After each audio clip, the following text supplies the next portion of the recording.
pero, pero básicamente podemos decir sin equivocarnos que está complicado y que es preocupante cómo está ahora las rutas.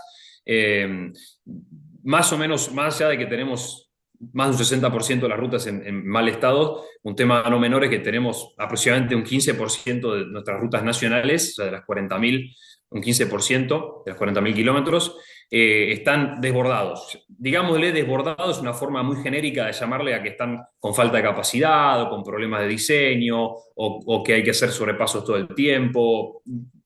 Una forma flexible de abarcar un montón de problemas que tienen que ver con una ruta pequeña con mucho tráfico, con mucho tránsito. Y después tenemos problemas menores, como que hay muchas rutas que están atrasadas en su diseño, que tienen, digamos, estás manejando por un corredor y tenés una intersección con un diseño que se usaba hace 60, 70 años para vehículos de otro tamaño y de otra velocidad, y a los 2 kilómetros tenés una rotonda o una intersección recientemente construida con otros estándares y otros diseños, y eso genera ciertos problemas de seguridad al fin y al cabo, porque la conducta también, digo, la conducción tiene mucho que ver con la conducta humana, ¿no? Si uno le cambian el tablero todo el tiempo cuando manejan un corredor, aumenta el riesgo de que haya un accidente. Eh, Después tenemos, obviamente, un muy mal control de pesos y dimensiones, digo, no solamente en la red nacional, en toda la red vial de la Argentina, no solo, digo, principalmente porque hay pocas estaciones de pesaje, y, y después tenemos que afrontar la realidad de que el Estado también hace una mala tarea del relevamiento, ¿no? O sea, el tema de que no tenemos mucha información de cómo están las rutas actualizada y fresca. De vuelta, no hablo solamente a nivel de rutas nacionales, a nivel de todas las rutas, ¿no? Hoy, por ejemplo, sabemos que más del 70% de las rutas principales del país, internacionales y provinciales, no están relevadas al día de hoy. El último relevamiento se hizo allá por el 2022-2023 y en estos 2 años las cosas se van deteriorando, con lo cual... Y bueno, después lo que todos sabemos que es el desfinanciamiento crónico, ¿no? O sea, siempre falta plata, que no es un problema que inventamos en Argentina, pero que en nuestro caso es un poco más grave de lo que debería ser. Digo, estos son dos ejemplos que me parece que ilustran muy bien los grandes problemas que tenemos. A la derecha tenemos la falta de capacidad, eso es una típica imagen que vemos de autos haciendo sobrepasos o maniobras esquivando, invadiendo la mano contraria, ¿no? Y en esa foto se puede ver que adelante del auto rojo viene uno en contramano. Y, y a la izquierda tenemos, es una autovía, no voy a decir dónde para que nadie se ofenda, que, digamos, no cumple con algunos, con muchos de los estándares de diseño de lo que tendría que ser una autopista en zona, o una autovía en zona rural, ¿no? O por lo menos es muy diferente de lo que vas a encontrar en la misma ruta 5 kilómetros más al sur de eso. Eh, bueno, entonces, frente a esto aparecen las concesiones, no para resolver todos estos problemas, pero sí algunos, ¿no? Las concesiones, a mí me gusta dar definiciones que traten de abarcar lo más posible, sobre todo tratando de ver qué hacen en otros países, ¿no? La concesión es simplemente un mecanismo de desarrollo y gestión de la infraestructura, ¿no? Que tiene tres condiciones muy fundamentales y que están muy atadas entre sí. Se apalanca en el sector privado, o sea, el concepto de concesión pura del sector público, como conocemos a Corredores Viales de Sociedad Anónima, por ejemplo, muchas concesionarias que tienen algunas provincias, no estaría bien del todo encajado dentro del concepto de una concesión, aunque jurídicamente lo son, pero no cumplen este parámetro que es fundamental. Se apalanca en el sector privado, está costeada por un flujo de ingresos definido, o sea, no es construyo y cobro y me doy vuelta y me pagan por lo que haya construido, esté bien o esté mal. Sino que hay que hacer un plan financiero porque hay un flujo, todo esto se va a pagar con un ingreso determinado a lo largo del tiempo, ¿no? Entonces hay que hacer un project finance, hay que hacer un análisis financiero, y hay que calzar costos con ingresos, y está autogestionado y autocontrolado. Y esto es un punto muy importante que lo voy a explicar ahora más adelante. Estas tres patas fundamentales de una concesión vial implican alguna serie de cosas. Lo que ya dije, tenés un financiamiento a largo plazo, o sea, una obra se hace y se repaga en el tiempo, es una de las diferencias más importantes. Al estar hecha con los recursos del sector privado, se está incorporando no solamente plata, si es financiamiento privado, sino sobre todo experiencia, tecnología, cultura organizacional, la eficiencia, el método del sector privado. Esto no es para ensalzar al sector privado contra el sector público, por favor, no estoy apuntando a eso. Sí, reconocer que el sector privado tiene ciertas ventajas frente al sector público. Un ejemplo muy básico es, por ejemplo, una empresa tiene una experiencia desarrollada a lo largo de distintas provincias. Entonces, cuando va a trabajar en una provincia, trae la experiencia que trajo de otras provincias, que adquirió en otras provincias o en otros países. Eso es una ventaja que el sector público no tiene, porque el sector público está un poco más encasillado en lo local. La provincia se ocupa de su provincia y si bien hay una transferencia de conocimiento, porque la gente se conoce, hay eventos, organizaciones, congresos, cursos, etcétera, cuando el sector privado está rotando trabajando para distintos clientes, ahí se genera un montón de sinergias. Y eso lo vemos mucho, por ejemplo, en Estados Unidos, donde hay 50 estados que milagrosamente tienen un montón de prácticas en común, en parte gracias a que trabajan con empresas que van dando vueltas por todos lados, compartiendo esa experiencia y también amortizando ese capital. Entonces, si una provincia va a comprar una pavimentadora, una terminadora para hacer 10 kilómetros, no lo va a amortizar nunca. En cambio, si sale y se da vuelta y busca una concesionaria, una empresa que está prestando el mismo servicio a lo largo de 23 provincias, es mucho más fácil amortizarlo y se reduce mucho más el costo. Eh, Después, en cuanto a los ingresos, cuando hablamos de un flujo definido de ingresos, esto está muy bueno aclararlo, no se habla necesariamente de un peaje directo al usuario. El peaje directo al usuario te establece un flujo definido de ingresos, vos podés proyectar cuánto tránsito va a haber, una tarifa y cuánto se va a recaudar con su riesgo y todo. Pero lo cierto es que también hay otros flujos de ingresos bastante estables que se pueden prever. Como cuando salieron las PPP hace muchos años, se tenía lo que se llama pagos por disponibilidad, que venían del impuesto del fideicomiso que recauda del impuesto a los combustibles. Eso es un flujo de ingreso bastante estable y definido en que se puede establecer y comprometer en el tiempo. Se pueden establecer peajes sombras, que el Estado de ese fondo se pague en función del tránsito, un montón de cosas. Libera al Estado, las concesiones liberan al Estado de la carga de operación y mantenimiento, que es una carga muy onerosa para el Estado, que en algunos casos lo sabe hacer muy bien. Mantener la ruta 40 en Mendoza, el paso Cristo Redentor, acá, como bien sabe Rubén, que está escuchando, es una tarea que el Estado la sabe hacer fantástica, la hace muy bien. Me costaría pensar que el sector privado la podría reemplazar, pero en otras claramente la puede reemplazar y al Estado le supone un costo enorme y aparte con muchas complejidades derivadas de las fronteras administrativas y cosas que una empresa privada no tiene que lidiar. Y las concesiones, ahora vamos al punto más importante, que es esto de estar autogestionado y autocontrolado. Un punto fundamental es que la concesión tenga ese incentivo a hacer las cosas bien, que se da cuando el mismo tipo que construye es el tipo que va a tener que estar manteniendo y operando la ruta. Y eso es algo que falló mucho en las últimas décadas de concesiones en la Argentina. Lo vamos a mencionar un rato. Y esto deriva obviamente en menos necesidad de controlar, entonces menos necesidad de tener un Estado súper ocupado controlando y controlando y controlando hasta el metro cúbico de tierra que se mueve. Y obviamente eso reduce muchísimo las ventanas de corrupción, las posibilidades de que haya hechos de corrupción. Que creo que es, de nuevo, uno de los temas más interesantes de avanzar hacia un esquema de privatización, al menos de la red, al menos donde se puede, ¿no? De la red troncal. Que se reducen muchísimo las ventanas de corrupción, si está bien hecho, ¿no? Entonces, con esta definición, nosotros podemos encajar un montón de tipos de mecanismos de construcción dentro de la definición de concesiones. El más a la izquierda, que es que en el fondo no es una concesión, es el mecanismo de gestión más básico que existe, que es el contrato por unidad de medida. Yo te contrato, yo Estado contrato una empresa para que haga un trabajo, certifico ese trabajo y le pago. Es por cada unidad que ejecutó, ¿no?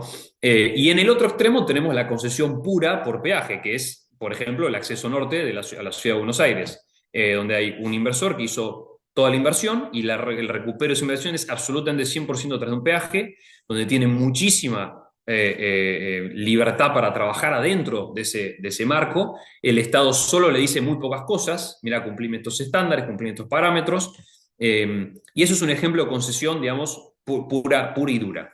Pero en el medio de un universo muy grande, las PPPs fueron concesiones y están, digamos, del lado derecho del gráfico pero más también cerca del medio, porque tenían el flujo de ingresos de los PPPs era una combinación de peaje y una combinación de pagos por disponibilidad del el fondo de los combustibles, ¿no? O sea, el contratista ejecutaba una obra y cuando una vez que estaba ejecutada, ahí empezaba a cobrar en los próximos 15 años la porcioncita correspondida a esa obra. No es exactamente lo mismo que pagarle inmediatamente por construir, como es unidad de medida, pero tampoco es dejar todo al riesgo del peaje. En el fondo, la concesión es una forma de transferir riesgos del Estado al sector privado. Y en eso hay un gradiente enorme, porque no solamente en cuánto riesgo transferís, sino en qué cosas decís transferir el riesgo.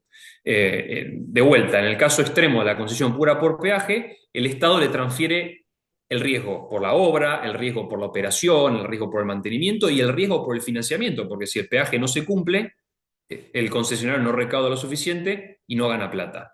Obviamente esto es un nivel muy teórico, después aparecen un montón de detallecitos que se van agregando en general en distintos proyectos para mitigar estos riesgos. Pero existen en el mundo muchísimos, y en Argentina bastante, y en Argentina tenemos el caso de Acceso Norte, existen muchísimos proyectos donde casi la totalidad de los riesgos están absorbidos por el sector privado. Un riesgo, por ejemplo, que nunca se transfiere al sector privado porque simplemente no lo puede hacer es, por ejemplo, las expropiaciones. Entonces ahí eso entra un poco en conflicto con la visión que por ahí predicaba este gobierno al principio, sobre todo de que la obra pública la haga 100% del sector privado. Y hay cosas que no va a poder hacer nunca el sector privado. Expropiar es una atribución única del Estado, y te diría que ni siquiera del Estado, sino más del Congreso, del Poder Ejecutivo y de Vialidad Nacional, quizás. No cualquiera puede expropiar. Se puede hablar de transferir el riesgo de financiamiento. Claramente el riesgo de la operación y el mantenimiento es un riesgo súper transferible al sector privado. Digamos, ¿qué pasa si choca a alguien en una ruta? ¿Quién se hace cargo de mandar la ambulancia, atenderlos, limpiar, arreglar el guardarray que se rompió? Y eso claramente es muy fácil transferirse a un privado, a una empresa. Gran tema que genera mucha complicación es quién asume los riesgos de la obra. ¿Ves? Y eso vamos a charlar ahora en un minuto. Entonces, cuando hablamos de concesiones, para entender dónde está lo más importante de una concesión y para que una concesión funcione, me parece que este gráfico parece muy complicado, pero es mucho más simple de lo que es. En el mundo se habla mucho de DB, DBB, DBFOM, todo esto que son formas de contratar y ejecutar obra, ¿no? Acá donde estoy yo ahora en Estados Unidos y varios países del mundo, se le llama DB, Design Build, a el sistema que es yo licito, como Estado licito, y le dejo al contratista que diseñe y construya. Perdón, que diseñe y construya. ¿Esto está bien o está al revés? No, está bien, perdón, discúlpeme. Está bien. El Estado licita y le dejo al contratista que haga el proyecto ejecutivo y que construya. Muy parecido a lo que se hace en Argentina, pero vamos a ver exactamente lo que se hace en Argentina. Este proceso está bueno porque permite al Estado arrancar, salir a la cancha rápido con algo con el trabajo, con el diseño a mitad de camino, pero para hacerlo bien requiere una organización muy fuerte, un organismo del Estado muy fuerte, muy robusto, con muchísimos procesos de transparencia y auditoría para asegurarse de que en el proceso de adjudicación y en el proceso del diseño del proyecto que querés construir después de adjudicado, queden todos los grises posibles resueltos y que todo lo que haya surgido después de la adjudicación esté debidamente auditado en cuanto a precios, ¿no? Entonces, por poner un ejemplo muy simple, acá cerca de donde yo vivo, hace poco licitaron la construcción de una autopista. El Departamento de Transporte del Condado hizo un diseño, lo que le llaman un 30% de diseño. Hizo un diseño hasta el 30% de lo que es del proyecto ejecutivo. Con eso salió a licitar. El proceso licitatorio duró 6 meses, donde hubo varias etapas, y en esas etapas intermedias durante el proceso licitatorio, los 2 o 3 oferentes que estaban compitiendo, en la lista corta ya, iban y volvían al condado mandándole avances del proyecto ejecutivo. Y había un proceso muy claro y muy transparente con un tribunal técnico que se hacía todo público, etcétera, que iba evaluando los avances en la propuesta técnica para hacer un puntaje, y al final de todo decíamos, nos quedamos con este proyecto. Y ahí sí adjudicamos la construcción de la obra a ese tipo, al oferente que hizo este proyecto. Y arrancaba la obra y la obra arrancaba. Y después sí, también iba habiendo más modificaciones de esa obra en el proceso, pero había un proceso muy transparente y muy horizontal para ir aprobando esas modificaciones que iban surgiendo. Y aparte, la gran parte del proceso ya había sido resuelta ante la adjudicación, durante la licitación y antes. Después está el clásico Design Bid Build, que es lo que se hace en Argentina a veces, lo que cuando yo estaba en Vialidad Nacional se intentó implementar, que es salir a licitar puramente la obra con el proyecto ejecutivo ya terminado. Y eso es muy común, se contratan consultoras que hacen todo el proyecto ejecutivo y después se contrata a la constructora para que haga la obra con el pliego súper detallado que le da el cliente, que le da el organismo público. Esa es una manera de mitigar riesgos, de mitigar los riesgos del proyecto muy fuerte, ¿ves? Pero que no funciona en una concesión, porque el concesionario, si después va a estar 10, 15, 20 años operando y manteniendo la infraestructura que construyó, él también quiere construirla como a él le va a convenir mantenerla y operarla, lo cual está bien. Y es muy común que se dé vuelta y le diga al organismo público, che, me estás pidiendo que construya esto con todo este lujo de detalles y para mí mantener esto es un perno. Entonces, te la construyo, te la entrego y ya está, y pagame y me voy. Entonces, ese es el típico esquema de construir con proyecto ejecutivo y que nunca va a funcionar bien en una concesión. Eh, Lamentablemente en Argentina y en muchos países del mundo, pero digamos, la experiencia que yo he tenido directamente, como se hace en Argentina, hacemos una mezcla de una versión bastante más pobre del primer caso, Design Build, que es salir a licitar con un proyecto muy pobremente detallado y con un proceso licitatorio muy corto, ¿no? Y no tenemos los mecanismos de control ni la robustez en los organismos públicos para controlar que después el proyecto no se desmadre, no se vaya a un 50, un 70%, 80% de mayor costo de lo que tenía inicialmente en valores reales, ¿no? Por agregar ítems, por agregar ampliaciones, por agregar conceptos de obra, ¿no? Y eso la verdad que es un mecanismo bastante pobre que en Argentina tenemos que cambiar. Y bueno, una forma de cambiarlo es una forma de cambiarlo cuando no tenés organismos tan fuertes para ir al primer caso, al de Design Build, ni tampoco querés esperar tanto para lanzar el proyecto para ir al DBB, al segundo caso, es implementar las concesiones, ¿no? Para poner, volviendo un segundo, ¿no? O sea, nosotros está en el vocabulario hablar que Estados Unidos, por ejemplo, es un país supercapitalista, donde el sector privado es fuertísimo, hace todo. Sí, pero en este tema los norteamericanos funcionan totalmente con el primer caso. Tienen organismos públicos súper gigantes. Los estados son monstruos, son gigantes y llevan un control de la obra exhaustivo, súper transparente, tal como lo describí en el primer caso. Nosotros no tenemos eso. Por eso, por eso sistemas de privatización, sistemas de concesiones, pueden ser una muy buena solución cuando no podemos ir a eso, cuando estamos más parados en la segunda o tercer línea de esta filmina, que queremos hacer obras rápido, las queremos hacer baratas, no tenemos buenos organismos para hacer un control exhaustivo y un acompañamiento súper detallado del proyecto, eh, eh, pero sin embargo necesitamos hacer cosas. Entonces, la lógica que tiene la concesión es que cuando el contratista trae su financiamiento, propone operar y mantener la infraestructura, digamos, después de construida, uno como organismo público puede darse el lujo de salir a licitar con un documento mucho más chico, con un estudio mucho más escueto de lo que hay que hacer, y un proceso licitatorio muchísimo más rápido, como puede ser simplemente adjudicar por tarifa o por plazo. Entonces, ¿por qué? Porque le estás transfiriendo.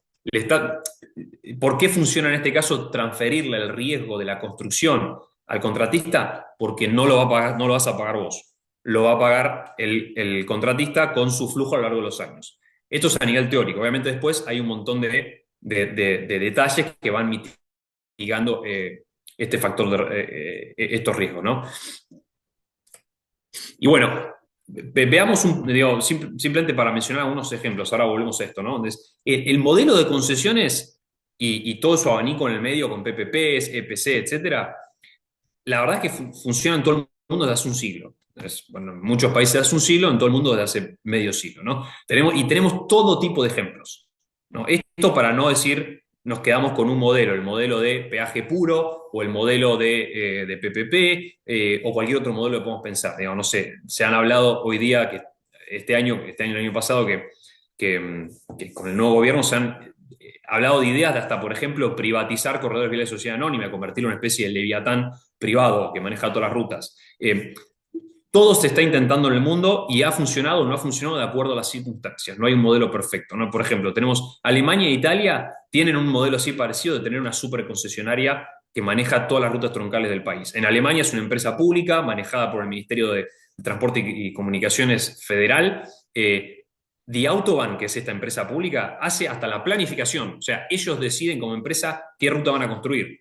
Obviamente tiene una aprobación y una supervisión del ministerio, pero hacen todo ellos. Ellos sublicitan las obras, cobran el peaje, se lo cobran solo a los camiones, no a los autos, recaudan el impuesto, bueno, no recaudan, pero reciben el impuesto al combustible que cobra el gobierno y se ocupan de todo. En Italia es parecido, no tanto porque la empresa no es pública, sino es semipública, la maneja un banco público y después hay otro fondo de inversión como Blackstone o BlackRock, no me acuerdo de los dos, y otros más, etcétera. Pero también maneja todas las autostrades de Italia. En Estados Unidos, como les conté, tenemos el caso totalmente opuesto. Es un país que tiene una cultura muy fuerte del Estado presente y del Estado manejando la obra pública. Ahora, lo hace muy bien, lo hace con muchísima transparencia y muchísima ejecutividad, y muy caro, obviamente. Pero fue uno de los primeros también en probar implementar rutas con peajes, ¿no? Empezaba con la New Jersey Turnpike allá, no me acuerdo, allá por 1960 creo, y hoy día tienen turnpikes, toll roads, expressways, express lanes. Los express lanes son una autopista que le meten carriles con peaje y el resto de los carriles siguen siendo públicos, como si fuera la Panamericana en Buenos Aires, pero al revés, donde la mayoría de los carriles son sin peaje y tenés solamente unos carriles rápidos en el medio con peaje, ¿no? Ahora, lo hacen de una manera muy distinta. La gran mayoría de estas autopistas con peajes en Estados Unidos están hechas las hacen autoridades públicas de autopistas, como si fueran agencias, entes descentralizados públicos, ¿no? Una especie como de vialidad nacional, pero descentralizada, con muchísimo menos manejo, perdón, con muchísimo menos control del Congreso y del Poder Ejecutivo. Ahora tienen obligaciones de transparencia muchísimo más estrictas y los directorios están nombrados por los estados o por los condados o por la legislatura, o son votados, en algunas cosas hasta son votados por voto popular elegidos las autoridades de vialidad. Y lo hacen todos ellos, ¿no? Recién en las últimas décadas empezaron a experimentar con PPPs y les está yendo, al principio decían medio mal, ahora se está yendo mucho mejor. Donde yo vivo, acá cerca, hay una autopista que recién la terminaron, hecha 100% con un PPP, 4.300 millones de dólares de inversión, 30 millas. El peaje es de $42 en hora pico. Después fuera hora pico es de 5 o 6 dólares. Funciona, lo pagan, otra economía. Pero el modelo PPP está siendo bastante exitoso en estos lugares. ¿Por qué? Porque no están las condiciones dadas para un peaje puro. Porque el Estado quiere tener un poco más de participación, porque los condados querían recibir un canon inicial para hacer obritas de autobuses alrededor y mejorar el subte y cosas así, y eso lo puso el concesionario PPP en este caso. Tenían condiciones que la vialidad, en este caso es Virginia, la vialidad de Virginia quería hacer un seguimiento mucho más minucioso de qué obras iban avanzando. Parte del financiamiento lo obtuvieron de un préstamo que les dio el gobierno federal, un TIFIA loan, como se llama. Entonces era un cóctel recontra complejo donde el modelo tradicional de concesiones simplemente no iba a funcionar nunca. Entonces implementaron PPP. Ahí es donde las PPP, por ejemplo, funcionan, cuando tenés un financiamiento mixto. Colombia y Perú también han implementado PPPs porque tienen financiamiento mixto, porque se mete el Banco Mundial, perdón, el Banco Interamericano de Desarrollo y los bancos regionales, CAF, etcétera. Hay ciertos riesgos que no los toma el concesionario. Me acuerdo hace varios años, anduve por Colombia, por Bogotá, viendo la construcción de la autopista entre Bogotá y Villa algo, no me acuerdo el nombre de la localidad cercana, perdón.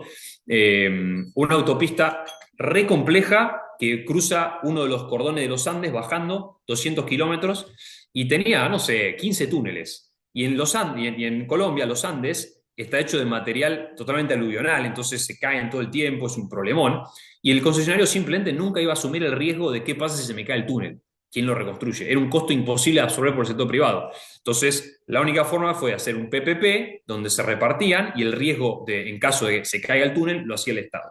Ahora, había que estipular mecanismos muy estrictos para controlar que el concesionario ejecute bien el túnel. Porque efectivamente pasó lo que pasó. Se cayó un túnel y se cayó un puente también. ¿Y quién era culpable? ¿El Estado si nomás lo va a salir a pagar? ¿Qué incentivo había para que el concesionario los construya bien? Bueno, entonces ahí sí tenía que haber un poco más de control del Estado. En fin, cócteles y combinaciones que funcionan de acuerdo a cada circunstancia y a cada momento. Estos son los ejemplos de la autopista que les contaba acá cerca. Miren lo que es eso. Bueno, eso lo construyó un concesionario PPP. En el medio ven que pasa el subterráneo, el Metro Rail, el subte de Washington. Nada, proyectos súper complicados que la verdad es que era tan grande que nunca lo iba a poder hacer la vialidad local sola. Por eso se necesitó apoyar en el sector privado. Y bueno, ¿qué pasó en Argentina? Tenemos una historia bastante complicada. No digo de fracaso, porque hay cosas que funcionaron, pero claramente muchas no funcionaron, ¿no?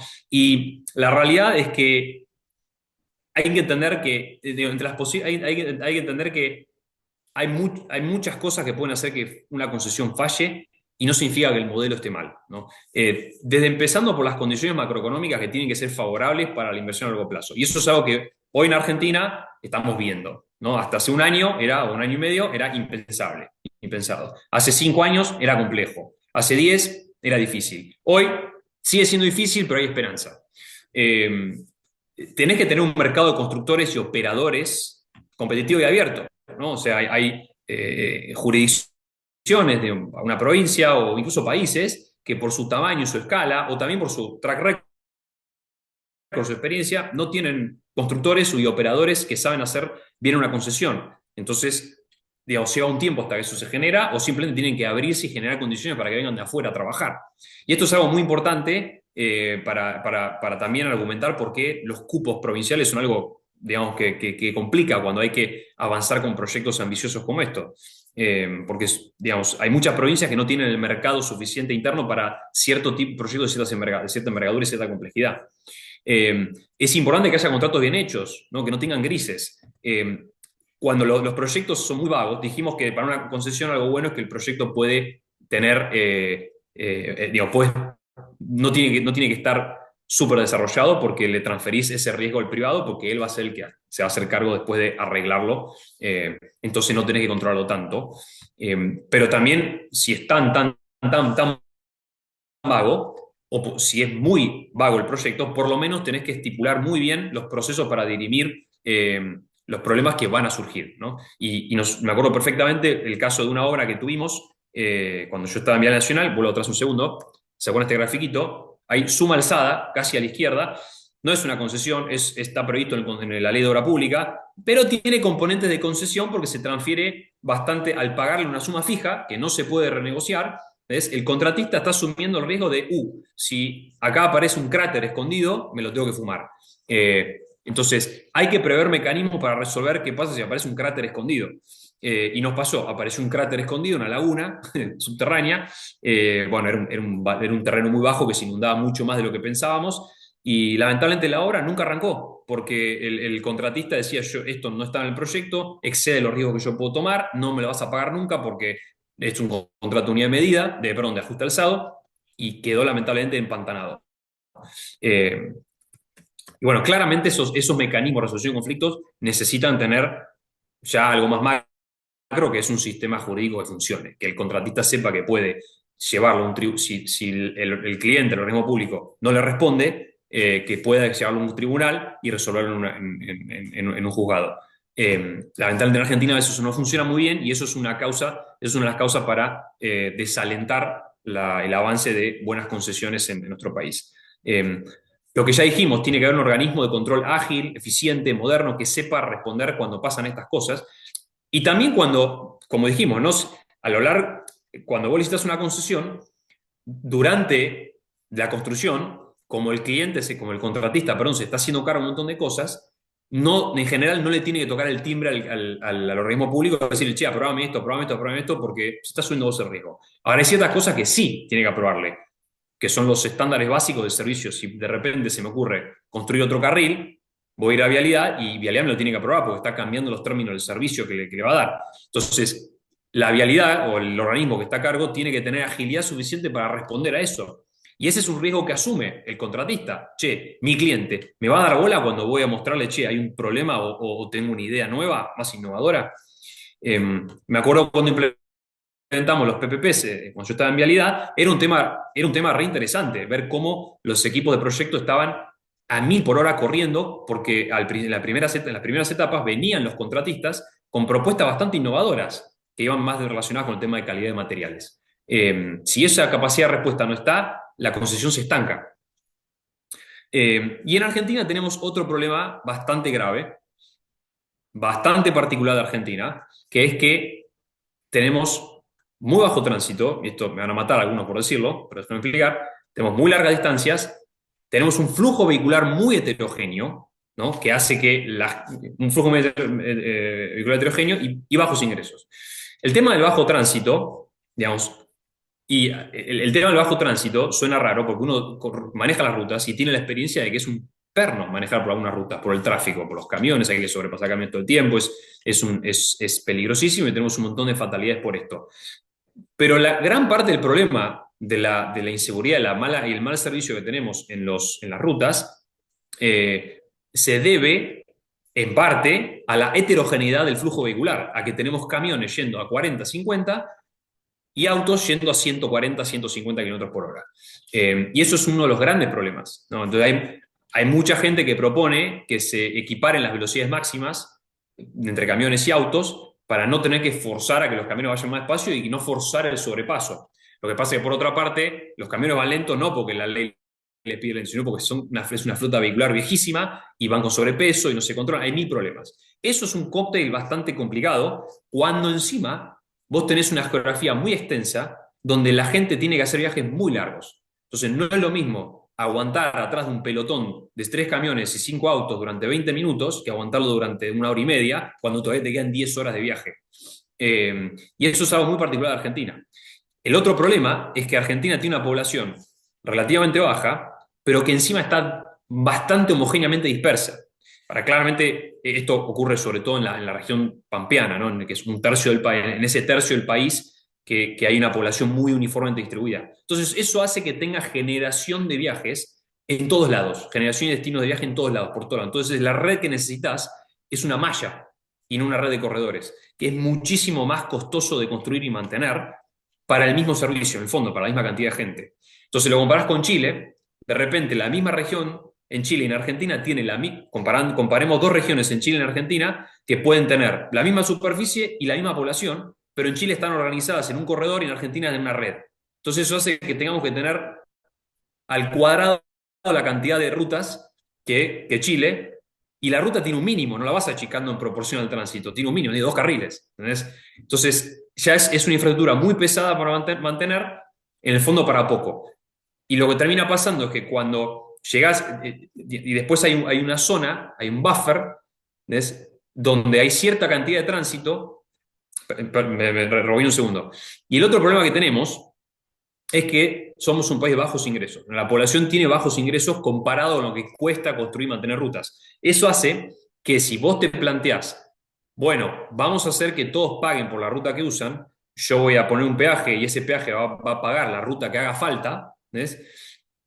Hay una zona gris donde el tránsito es muy alto para una ruta de 2 carriles, o sea, mano y contramano, y a la vez es muy bajo para cobrar un peaje razonable al bolsillo de los argentinos. Entonces, entonces es importante aclarar que el mito, por ejemplo, de que con $1 cada 100 kilómetros se mantiene una ruta, eso es un mito. Cuando uno mira los peajes de Chile, los peajes de Brasil, ni hablar de lo de Europa, pero lo de México, están en torno a los $3 cada 100 kilómetros. Imaginémonos nosotros cuánto tenemos que pagar, que tenemos menos tráfico por kilómetro.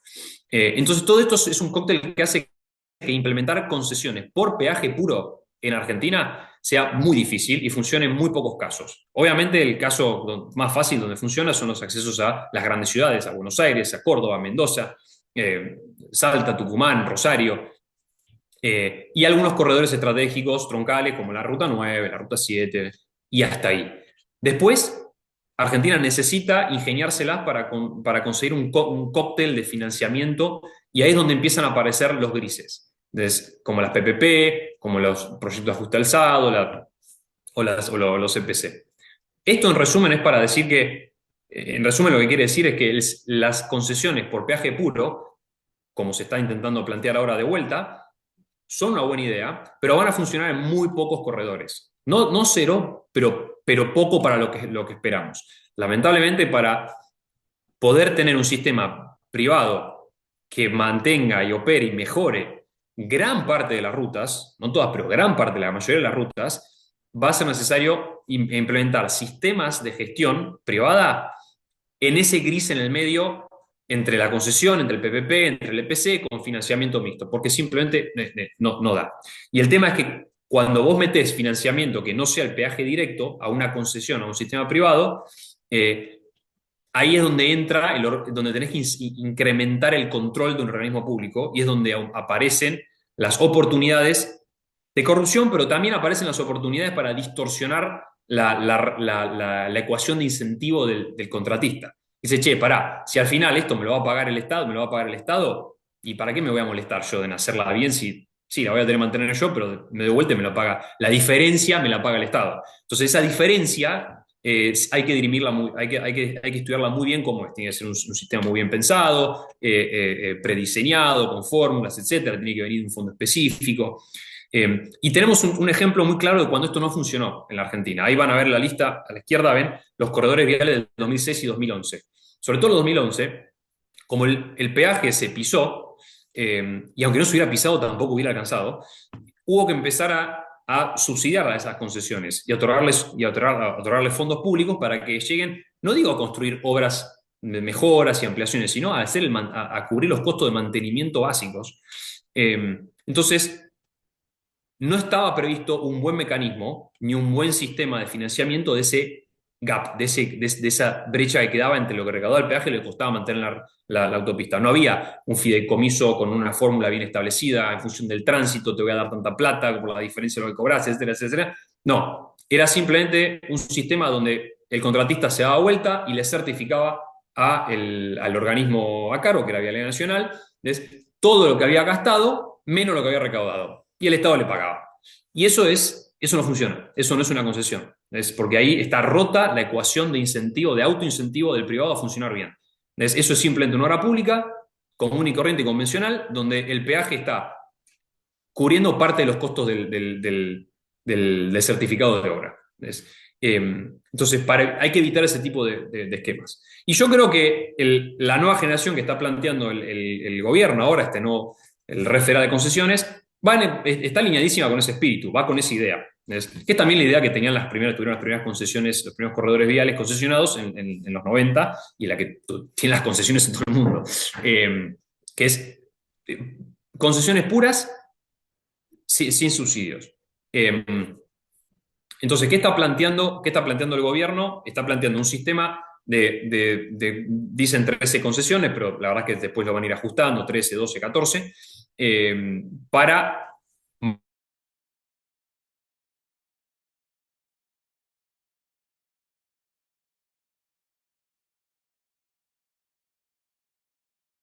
mantener y operar 9.300 kilómetros sin un solo peaje. Como dije, la idea es que sea autosostenible, la idea que plantean es que sea autosostenible con peaje, lo cual está perfecto, ya que no hay otro vehículo, no están usando un vehículo de financiamiento semipúblico bien diseñado, no lo armaron, no existe, no lo prevén, entonces que sea peaje puro, que no haya ningún tipo de subsidio, hagámosla bien. Y se tratan de proyectos a 15, 30 años, donde el contratista esencialmente lo que va a ser rehabilitar la calzada, rehabilitar la ruta, ponerla en condiciones, hacer pequeñas mejoras y asegurar el mantenimiento y la operación por ese tiempo. Tiene algunas cosas interesantes, como que el concesionario puede multar por exceso de peso, algo creo que se había implementado en las PPP, no me acuerdo. Y el mecanismo de adjudicación es por tarifa tope, o si se pasa de tarifa, perdón, o sea, se adjudica menos de esa tarifa, eh, perdón, es por tarifa, o si se pasa esa tarifa, por menor plazo. Ahora, este sistema, que es el que está en el mapa, es bastante convencional, es bastante estándar, por así decirlo. Por eso el título de la charla, de eterno retorno o algo más. Y todavía siembra, todavía genera algunas dudas. Hace una semana o dos fueron las audiencias públicas para la primera de estas licitaciones, que son dos en realidad. Antes es la actual concesión de Camino de Río Uruguay, Sociedad Anónima, que es la ruta 14 y la 12 y la 14 que van para entre Zárate y Paso de los Libres, y el puente Santa Fe Rosario. Eso está hasta el día de hoy y hasta mayo, creo, o abril. Es una única concesión que lleva 15 años funcionando, o no funcionando, y se va a licitar en dos partes, ¿no? Se va a hacer una licitación para el corredor y otra distinta para el mantenimiento del puente, ¿no? Vamos a ver cómo sale. Va a ser como el prototipo de este nuevo modelo, que va a salir, todavía no está clara la fecha de licitación porque tienen que pasar las audiencias públicas. Pero ahí vamos a ver un poco a ver cómo juegan estas incertidumbres que podemos tener sobre este proyecto. Y las incertidumbres que tenemos son bastante sencillas, ¿no? La primera que podemos enumerar de los dudas que genera el nuevo sistema que lanzó el gobierno es qué pasa con los conflictos actuales que hay sobre las rutas que van a tomar los nuevos concesionarios. En el caso de la concesión que sale ahora, de la ruta 14, es bastante paradigmático, que es una concesión donde hay un montón de disputas por incumplimientos de parte del concesionario bastante graves en lo que es el mantenimiento, pero como contracara hay una tarifa totalmente que estuvo congelada durante muchísimos años. Entonces se rompió ahí ese contrato y no sabemos, la verdad, es que hablas con todo el mundo y nadie sabe cómo se puede resolver, siendo realistas en cómo funciona la Argentina, la justicia argentina y los organismos de control. Entonces vamos a ver qué pasa con eso. Lo otro que no está, me parece a mí, bien resuelto es cómo se va a lidiar con las futuras necesidades que aparezcan de estos corredores. Están diciendo que quieren licitar a 15 hasta incluso 30 años, porque es 15 años, pero si la tarifa que ofrecen es la tope, después tienen que dar más años. Y como es, perdón, durante esos 15, 30 años, ¿qué pasa si cambia la realidad de esa ruta? Crece una ciudad que está al lado, o no sé, el caudal de un río crece desproporcionadamente y hay que reemplazar un puente, el flujo del tránsito se vuelve insostenible, hay que duplicar la calzada, cosas así. No está claro, quién se hace cargo de eso.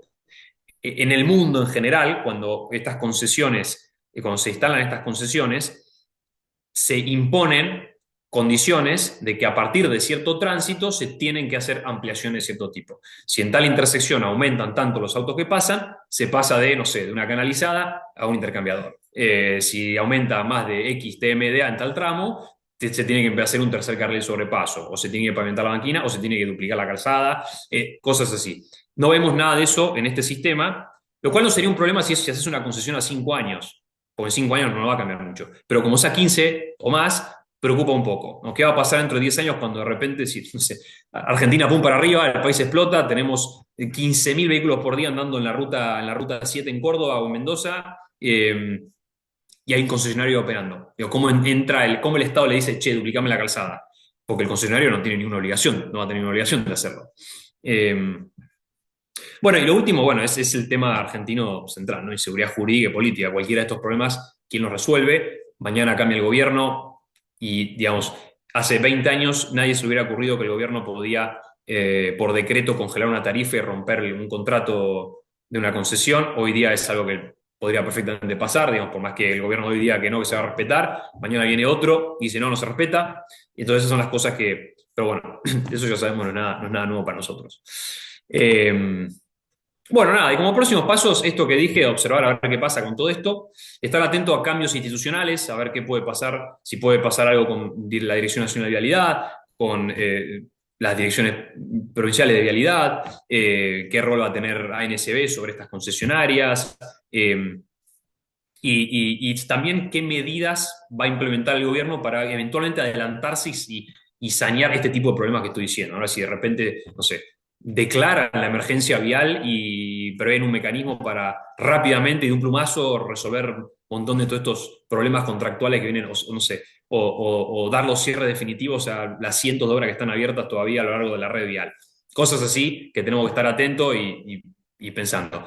Digo, les aclaro que yo por lo menos no escuché nada, así que no es que estoy dilatando un chisme, nada, son ideales cosas ideales que me gustaría ver.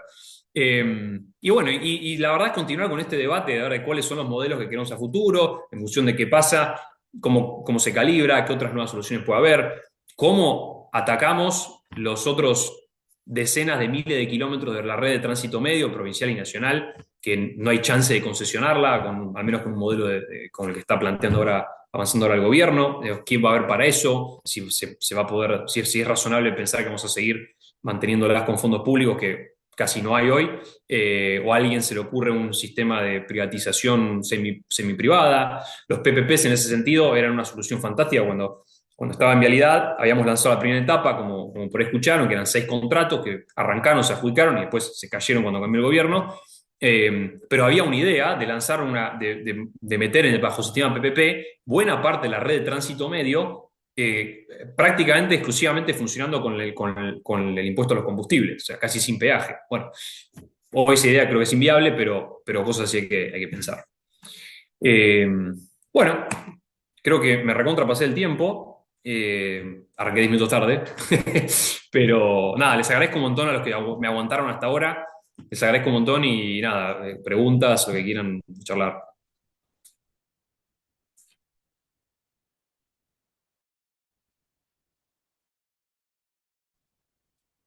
¿Hay preguntas en el chat, puede ser? Buenas tardes. En el chat hay una pregunta, sí. Sí, las empresas hacían el proyecto ejecutivo a pérdidas y perdían la licitación. ¿En qué, no sé cuándo hizo esta pregunta, en qué caso era? Hola, Eduardo, ¿cómo estás? Martín La Rosa te Hola habla. Martín, Fui yo ¿cómo el que hice andás? la pregunta.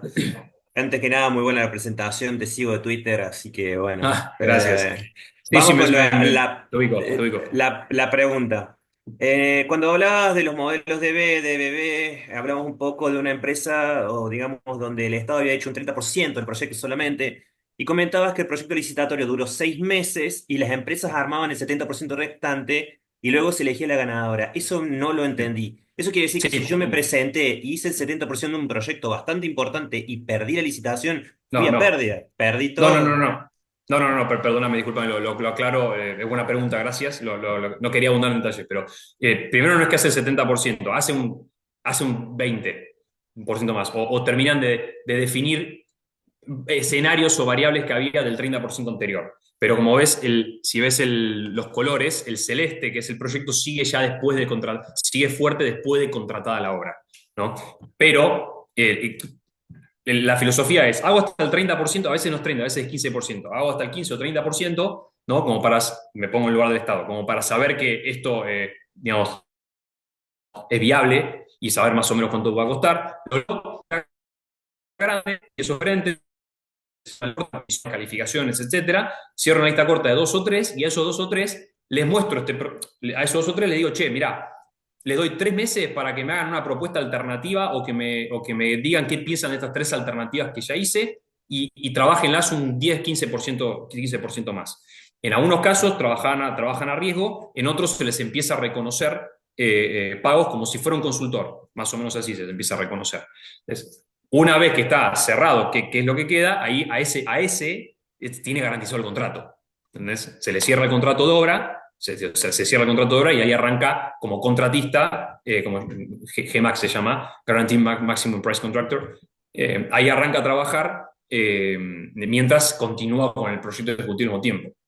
Pero ahí, de vuelta, como les expliqué, el organismo de control tiene un control muchísimo más férreo y más transparente de ese avance del proyecto ejecutivo que hay después. Que eso es algo que tendría que existir siempre. ¿Está más claro? Sí, perfecto, gracias. Bien, la ingeniera Lucila Martínez. Hola, ¿qué tal? Buenas tardes. Primero, disculpas que estoy en un lugar con muy mala conexión, así que no puedo prender la cámara, no funciona, pero muchas No, no, gracias, no hay problema. ingeniero, por la presentación. A mí me resonaba bastante que el comienzo de la presentación había hablado sobre cómo estas herramientas permiten que el Estado no esté tan encima de las cosas, pero también a medida que fue avanzando la presentación, se me hace que en realidad lo que sucede es que el Estado más que nada cambia de rol, no tanto su presencia o su injerencia, sobre todo viendo también los ejemplos que presentó de otros países en el mundo. Quería saber si tenías Sí, sí. consideraciones respecto a eso, a cómo cambia la presencia que tiene que tener el Estado para el seguimiento de las concesiones. Sí, totalmente. Muy atinado tu comentario. Sí, el Estado siempre está presente porque es el dueño de la infraestructura. Y eso es algo que, perdón, lo digo así medio a lo torpe, pero que tienen que entender los libertarios. O sea, el Estado, por la Constitución, es el dueño de la infraestructura, no puede desaparecer y dejar. Esta discusión ya quedó dirimida, el año ya nadie habla de esto, pero bueno, es importante aclararlo, ¿no? El Estado siempre es el dueño de la infraestructura y es el último responsable de que la infraestructura esté bien. Es decir, si el concesionario falla, va a tener culpas, pero claramente del otro lado hay una falla del Estado porque en algún punto del proceso no tuvo los recaudos necesarios, o no licitó bien, o no hizo bien el estudio inicial, o no controló bien, etcétera. Entonces, obviamente puede ser mucho menor la culpa. Sí, y efectivamente la diferencia fundamental es que cuanto más riesgo se transfiere, la idea de transferirle mucho riesgo al concesionario no es simplemente, lo pagás vos, sino es también, ni me lo muestres, no necesito verlo, o sea, ¿qué estás poniendo abajo? ¿Cómo estás diseñando el paquete estructural del pavimento? Si estás poniendo su base de 20 o su base de 15 o de 30, si querés meterle hormigón reforzado con una malla de acero a toda la cinta de pavimento de hormigón de 200 kilómetros, allá vos. A mí lo que me importa es que cuando inaugures la obra tenga esta geometría, estas características, ¿ves? Y que durante los años que vas a estar vos trabajando me mantengas este estándar. Este estándar.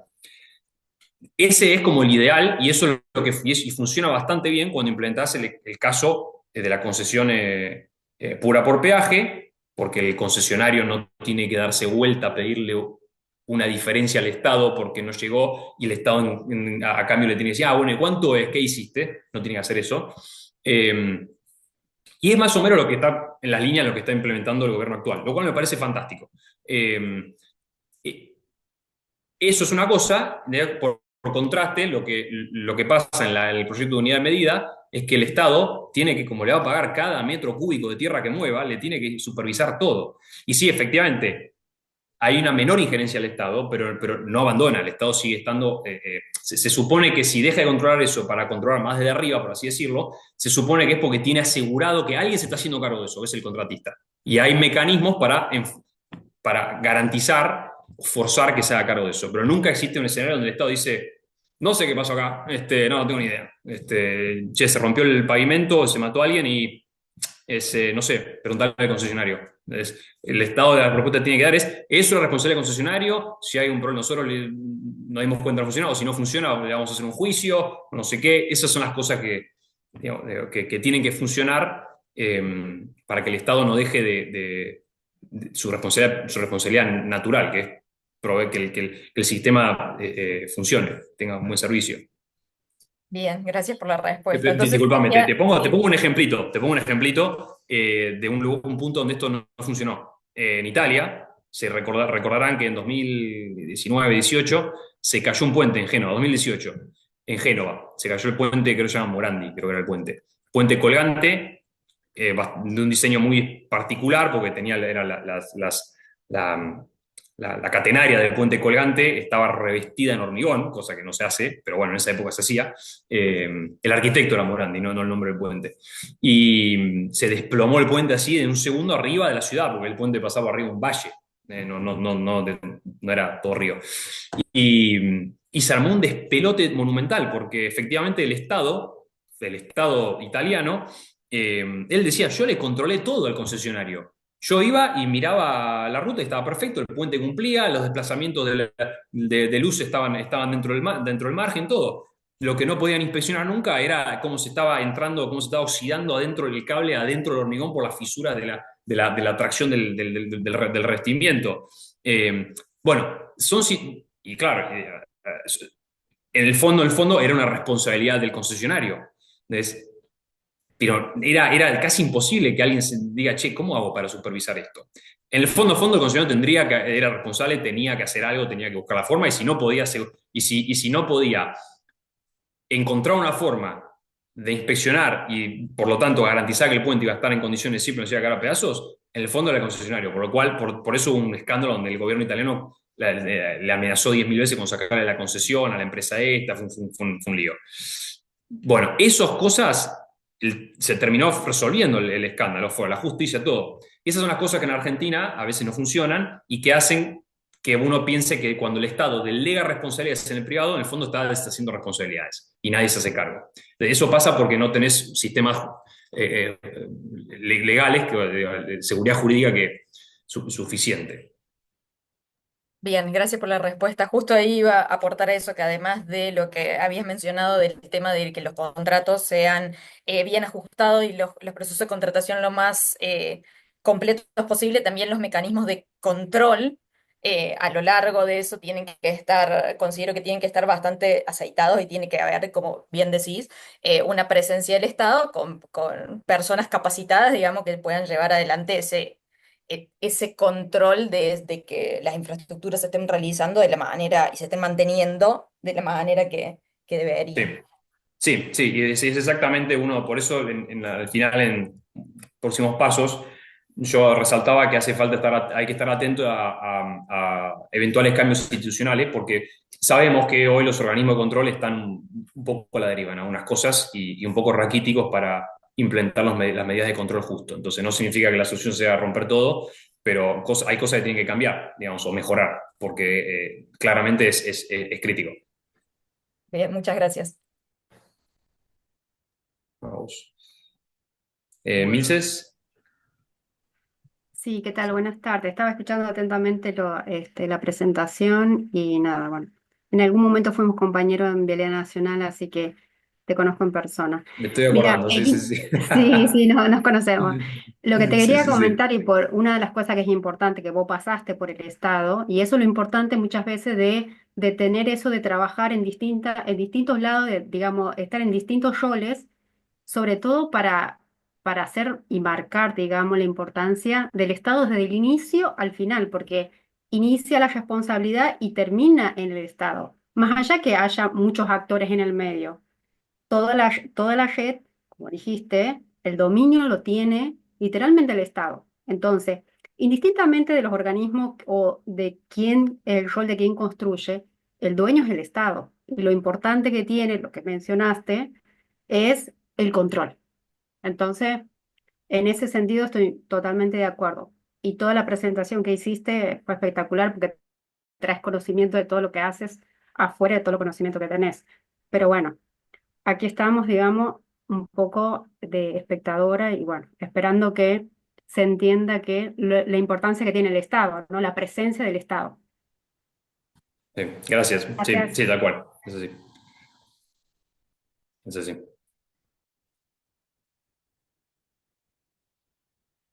No sé si hay otra pregunta por ahí. Sí, yo tengo una pregunta, no sé si estoy activada o estoy muteada. Te escucho. ¿Qué tal? ¿Cómo le va? Nosotros pensamos algo que, bueno, mucho tiempo pasó, ¿no? Esto, digamos, de las concesiones viales es una excelente oportunidad para el Estado siempre y cuando haya una importante inversión que uno le deriva al privado, al capital privado, y no es el Estado con sus recursos más o menos estables que tiene que afrontarlo.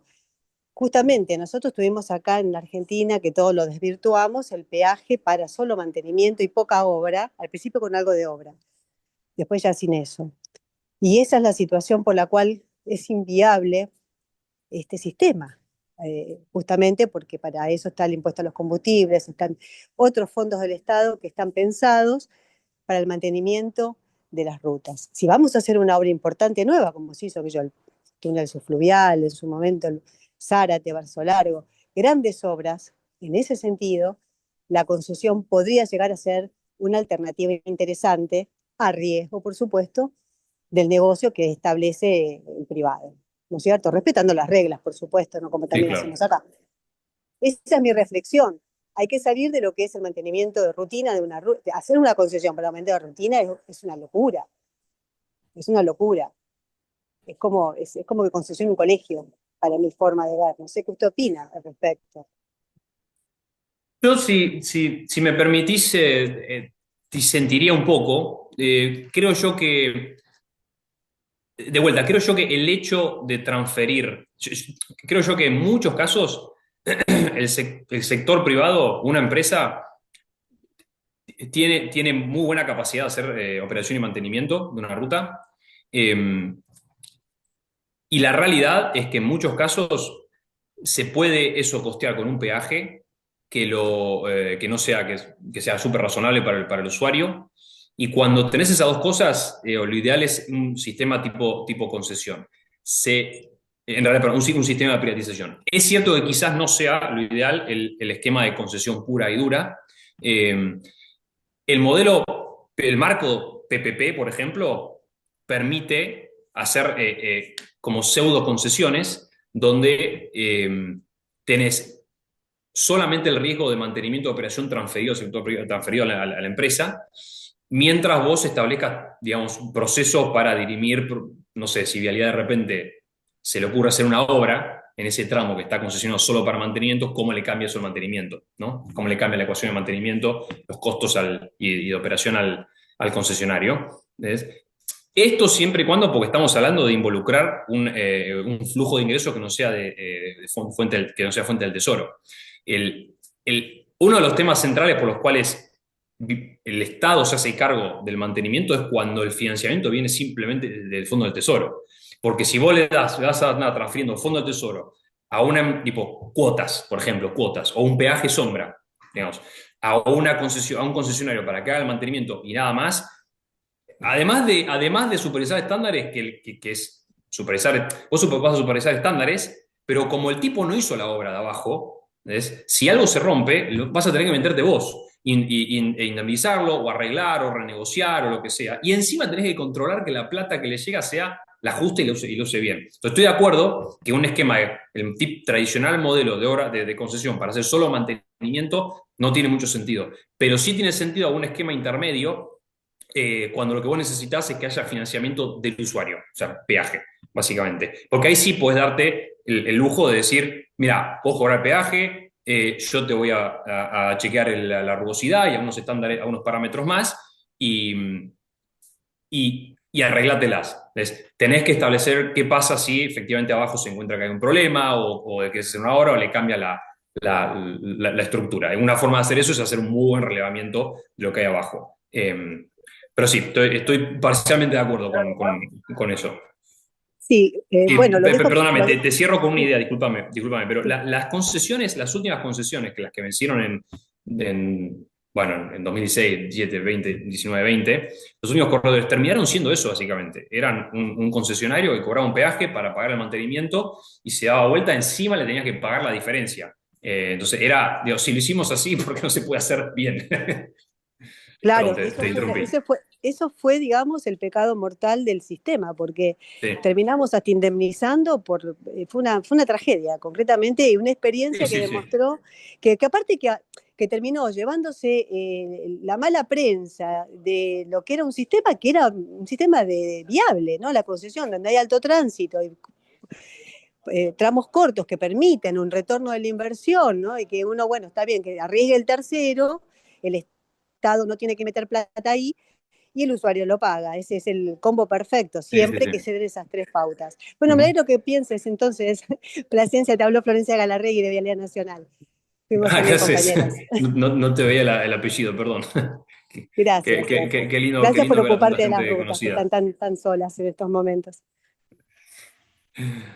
No, gracias a ustedes por el interés. Me acordé de un comentario a la pregunta anterior de Milce, que me quedé frisado cuando terminó porque se me había ocurrido algo que decir y me olvidé, y ahora me acordé. Dale, di lo que te escucho. Nosotros, Nos conocemos, así que me no, encanta no, escucharte. simplemente, gracias, simplemente me acordé de algo importante. Nosotros vamos a ver ahora con la licitación que viene ahora de la ex Cruza o de la actual Cruza, de la Ruta 14, creo que vamos a ver uno de los primeros casos de una segunda generación de concesión. O sea, una concesión que vence en término y en plazo, no sé si en condiciones, y hay que licitar prácticamente la misma cosa de vuelta para repararla, mantenerla, ¿entendés? Que es algo que es súper natural y así pasa, porque en algún momento el tiempo pasa.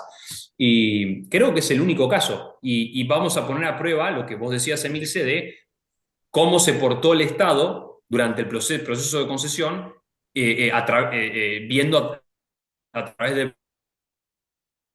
ver qué está de cada concesionario, ¿no? O sea, a ver qué queda como segundo Claro, concesionario y qué pasa después. es lo que Es una pasa experiencia que nueva. vos, mejor que nadie, sabes que para mejorar hay que medir. Entonces, ¿eso qué quiere Exacto, decir? obvio. Ya tenemos un antecedente, vamos a hacer sobre algo, entonces, a cuestión medida, podemos mejorar. Sí, sí, totalmente. Mira, yo me acuerdo que hubo un caso paradigmático, uno de los primeros casos interesantes fue en España, hace como 15 años o 10 años, cuando se venció una de las primeras grandes concesiones de España, que era la autopista de Madrid a Barcelona. Venció y el gobierno tomó la decisión. Estaba haciendo tiempo al lado y me pasé. Ah, no, no pasa nada. Bueno, chao. La mala es que tenemos unos cerrados que vamos por esta. Tenés el micrófono prendido. Y el Estado español tomó la decisión de no volver a concesionarla y sacar el peaje y hacerse cargo ellos de mantenimiento.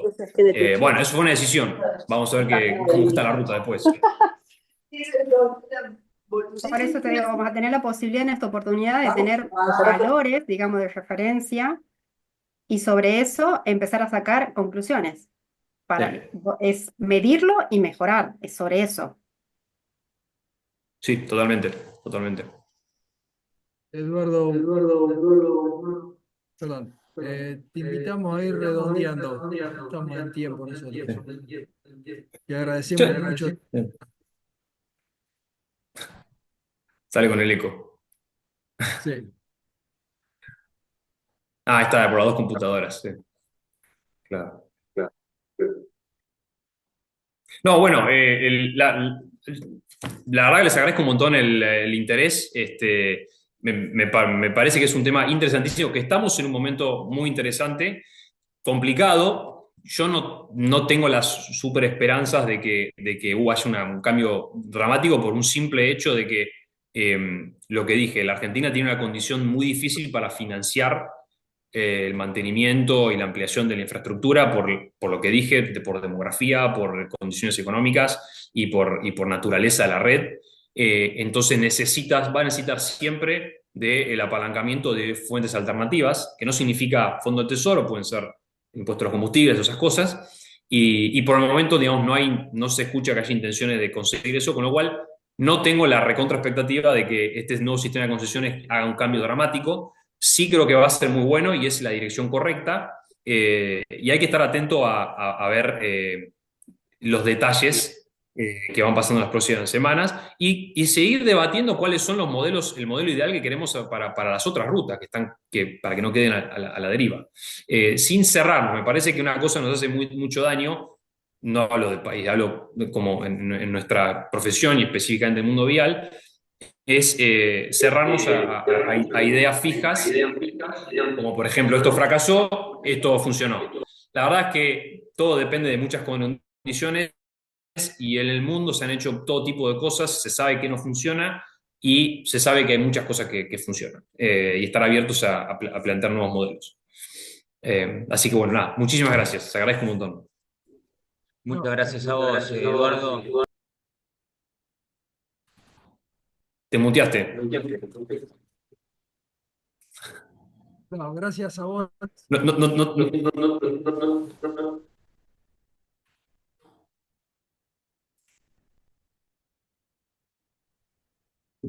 Te queríamos agradecer por la charla, muy buena la presentación.